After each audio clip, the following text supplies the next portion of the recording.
Hello, this is Sam Philosopher signing in once more for another edition of C Block. It's been a while since I have made a video, so bear with me. No, it's been, but I wanted to comment on this time um, on this edition on the doctrine of predestination, because it's a very interesting topic. No, because it's one of those very thought-provoking subjects that, uh, at least in my mind, it's uh, very interesting to ponder. And before I continue on the subject, I wanted to point out that I'm gonna mention that of three views on predestination, or three um, um, three doctrines of predestination, and that the first one is conditional election. The second one is unconditional election. The third one I would call natural election. Um, Now, the first view of predestination of is I believe is held by most evangelical Christians, especially those in the U.S. Uh, um, and and it they go they go they get their idea of predestination of the Arminianism, um, which believes that God chooses. Basically, the doctrine of predestination is basically who's going to be saved. Who are those who are going to be saved? And the Arminian view is that God, in the before time, chose those who He's gonna save, or give grace unto, based on a foreknowledge that they're gonna accept Him. So, um, the election is not only conditional of God's grace, which is salvation cannot be earned by one's just works, but it is only given by God. So, but it's also conditional on man's heart, or man's to accept God's grace, which is God's salvation. So that's the idea, and and the idea that God's grace is freely given to everybody. No, and God's grace is given to anybody, so everybody has a choice. It has the choice to receive or reject that gift of salvation. So that's the unconditional um, um, the conditional election means the election is conditioned to the person receiving God's grace. No, God's God. Um, um, so you hear all the time that in modern circles about all you have to do is accept the gift of God. No, that's your part. So that's where idea comes from conditional election. Now the second view is unconditional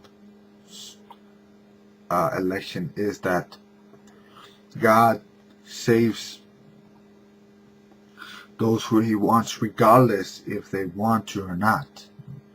Um, uh, um, it holds this idea that man is in a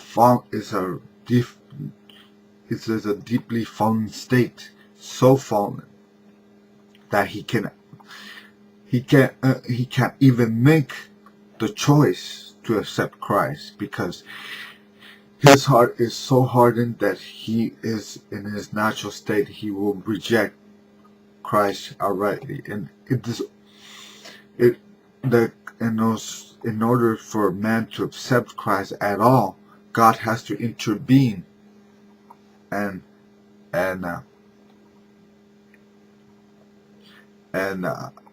work in the man's heart,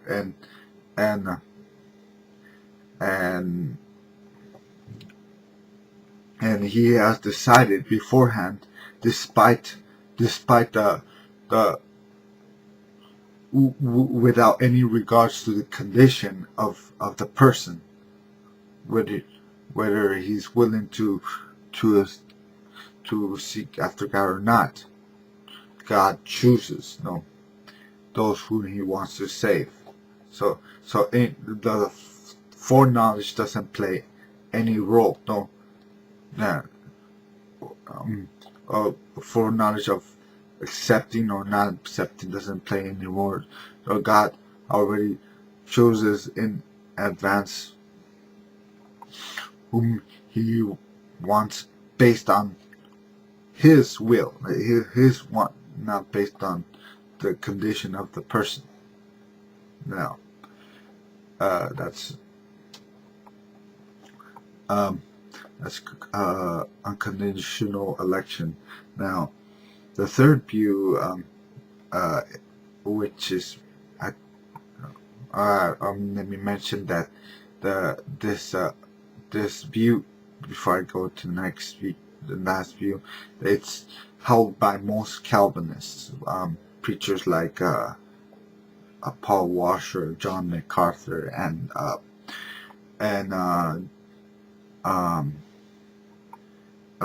Archie Sproul, but a few.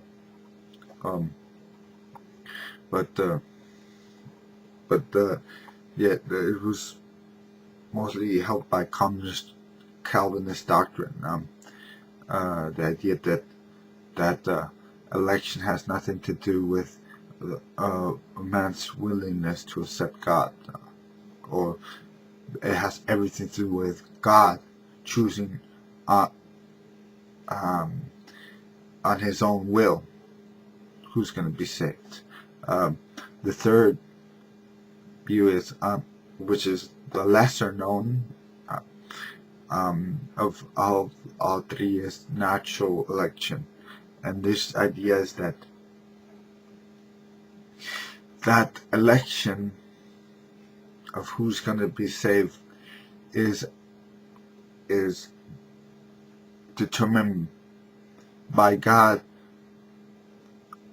by natural recourse, meaning God already knows in advance who's gonna be saved, because he has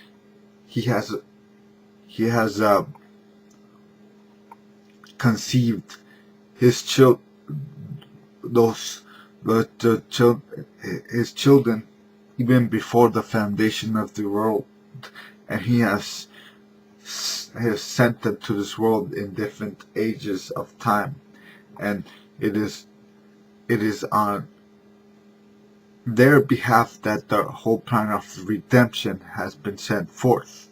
It means for them belongs salvation. They're the children of God are the elect, the ones whom God chooses to save. And the reason why he came and died in the first place is to save those children of God.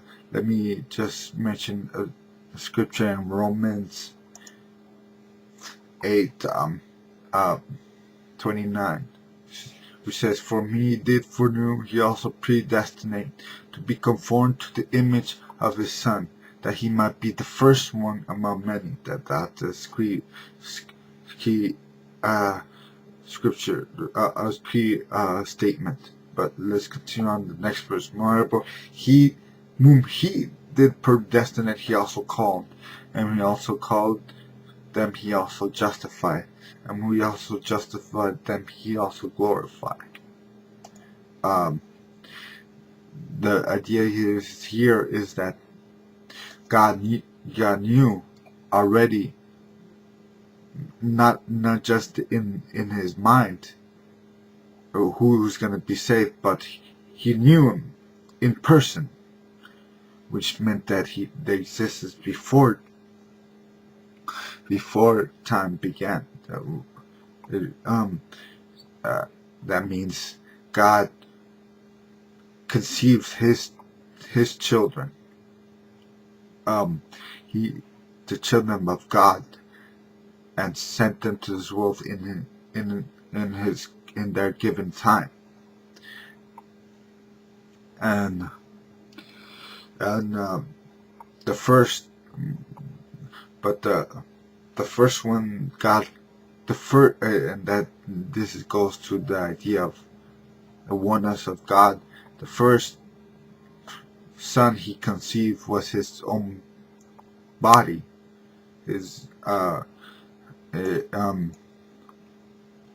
because God is a spirit.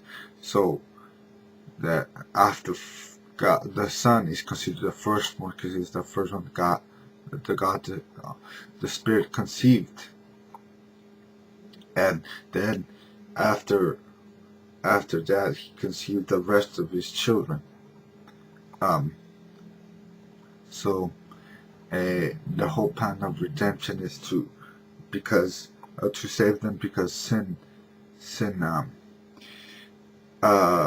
basically destroyed their inheritance, because sin God cannot dwell in the same zone as sin. So sin, we were disinherited because of sin. So in order to redeem, he had to come and reclaim us, redeem us. We have to come and die. So that's the idea of the elect are the children of God. That's the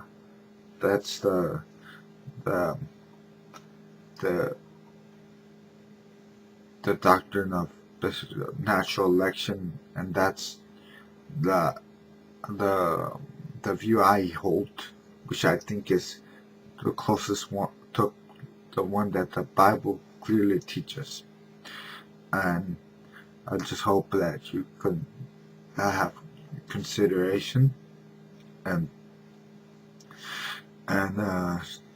think more on the subject. Okay? God bless you, and Lord be with you.